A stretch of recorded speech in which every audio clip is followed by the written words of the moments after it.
Hey, awesome artists, it's Miss Darty. I can't believe it's already June. We've been seeing some really awesome weather lately, but also some really hot days too. And you know what I would like on a really hot summer day? I would like a cold treat. This week's lesson is all about summer sweets. We want you to be thinking about things that you like to eat in the summertime to cool off and to stay happy and enjoy those hot, hazy days of summer. So I thought I would show you a cool artist. His name is Wayne Thiebaud. Wayne Thiebaud is famous for making delicious looking works of art, especially desserts. So I thought today I would show you some of Wayne Thiebaud's paintings. If you want to get a closer look at his artwork, definitely hit play on that video and you can see some really cool things, okay? Wayne Thiebaud is known for very realistic and delicious depictions of food, especially desserts. He's also known for showing repetition in his artwork. That means repeating the same food, sometimes with variety, like different toppings or different colors. He's also known for having really beautiful color in his paintings, and especially for showing value in his art, which is light and dark. Whenever we show you an artist as inspiration, it's perhaps because that artist is doing some really cool things, right? Things that you could also do as an artist. So we were hoping that if you decide to make your own version of a summer sweet with us this week, we were hoping maybe you could borrow some ideas from Wayne Thiebaud. So the three things that I want you to think about when you are creating this week. One is this idea of using 3D shapes to help you figure out how to draw more realistically.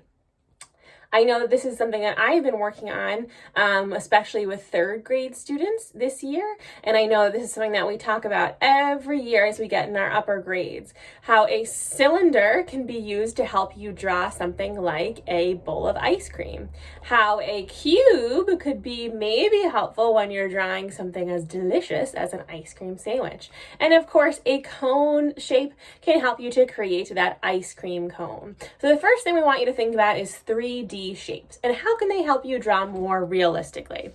The other thing that Wayne Thiebaud does a lot in his artwork is he uses repetition. So of course repetition means two or more, okay? Wayne Thiebaud might in his artwork repeat the same treat but maybe just use different colors. He also might repeat the same treat and make it two different sizes. Here's a healthy option for you. And last but not least, he might repeat the same treat over and over again and make it completely identical. So some way that you can be inspired by Wayne Thiebaud and showing repetition in your artwork, there's lots of options. Last but not least, value. So Wayne Thiebaud uses lights and darks and shadows, of course, in his paintings to show that they are realistic and they exist in real lighting. So something that you can play around with the materials that you have at home is you can play around with value going from light to dark, okay, by applying different pencil pressure. That means that you can press hard to achieve those dark colors, and you can press regular to achieve those middle colors, and then of course finally press very ever so lightly to achieve those light areas, okay? You can also play around with monochromatic colors. That means one color, but perhaps different shades of that one color. So here I have a regular pink, a light pink, and of course a dark pink. And that I actually was able to use using my colored pencil set. So sometimes the materials that you have at home, you might have different versions of one color. That's a way that you can show value too, okay? On an object, for example, like on a cone, the object will have a light side and a dark side. On the dark side is where it would have a shadow. You can think about a light beaming down on your ice cream cone, like the sun trying to melt your ice cream. And you can imagine that if the sun is beaming down from this side, this would be your light side, and of course that would be your dark side. Okay, so adding value is one way to sort of enhance your artwork, and something that you can definitely do to be inspired by Wayne Thiebaud today. Okay, I wanted to show you my example and the places that I used those three things, and then I want to do a quick demo with you. So here's my example. I actually have been using colored pencils. I really love colored pencils, especially to show value, okay? So where do you see that I used value in my artwork this week? Well, if you take a really close look, you can see how I did some lights and some darks on the cone. Here's the dark side, here's the light side. Oop, and right with the dark side is a shadow that is cast, or a shadow that is placed on the actual stand that the cones are in. I also tried to show some value in different areas, like where the ice cream was starting to drip, okay? Again, there's the dark side and there's the light side. Okay, so value is the first thing I used. Do you think that I use anything else? Because actually in the slideshow it says to use one or more. The other two were repetition and 3D shapes. See any repetition here?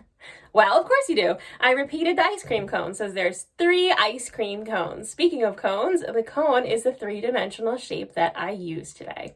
All right, so when you make yours, you don't have to use all 3, but I think that you'll see it. It's fun and pretty easy to do so, okay? Maybe if you need a little inspiration to get you started, maybe you can do this activity with me right now as a warm-up, or perhaps you might want to do it as a way to start your final piece of art. Totally up to you if you would like to use this as your finished masterpiece. Clearly, I need some whiteboard erasing spray because my whiteboard is super dirty, but bear with me, okay? When we think about 3D shapes, I like to remind my students to think about smiles and frowns and how they can help you create curved 3-dimensional shapes. So we're going to start with a smile line, which is a curved line. This is actually going to represent the top of the ice cream cone. So you can make it as wide as you would like your ice cream cone to be. Right? I'm going to make 2 lines down. They can either be straight down or they can be kind of inward a little bit. So up to you. Ooh, that one was inward a lot. We're going to fix that. All right. Next, I'm going to make another line underneath. That would be another smile line. All right, I'm going to create 2 more lines that are coming down and in. And I'm going to give another curved smile line. Those curved lines help to make it look more 3-dimensional. All right, let's keep going. Let's add some texture to these shapes. So I'm going to add the cone texture down here by doing some diagonal lines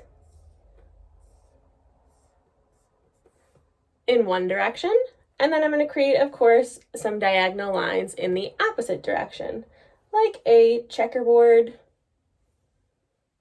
It doesn't need to be exact, just gives it some nice texture. You can extend that texture up here if you want to. You don't have to though, but you could do something, maybe just give it a couple extra lines here, something to give it a little bit more texture so it doesn't look flat. All right, let's add that ice cream. My favorite treat, oh my goodness, I can't believe I waited this long to tell you. My favorite treat on a summer day is I love a chocolate and vanilla soft serve twist in a cone, of course, with chocolate sprinkles. That is my go-to treat. So let's try to see if we can do that together, okay? The soft serve is meant to kind of look, of course, like it's swirling up, as long as you get somebody who knows what they're doing, right? It's supposed to make a perfect little swirl at the top.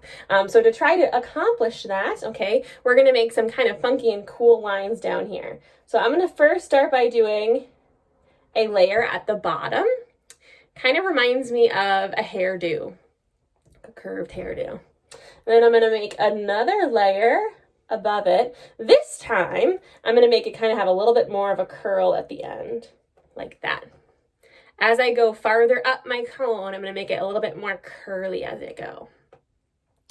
All right, you can do as many layers of these as you'd like, but you probably know, if you're an ice cream expert like me, that the more layers you get, the higher that the ice cream gets on that cone, the more likely it is to topple over. So we probably don't want to make it too high, okay? So I'm gonna sort of try to cap it off here, but I'm gonna give it an extra swirl, okay? If you want to, you can even keep adding to that, however many times you'd like. Okay, so whatever kind of feels right for your ice cream, totally up to you. Okay, when you're coloring this in, you might want to, like, if you're like me, you might want to make it like a twist. So if you want to make it look like a twist, you can kind of just dissect each area, meaning like separate each area into two. And that way, when you color it in, okay, and I'll just color with the black so you can see. When you color it in, perhaps every other area can be chocolate and the white area you can leave as vanilla, or you could do that with strawberry and vanilla or strawberry and chocolate.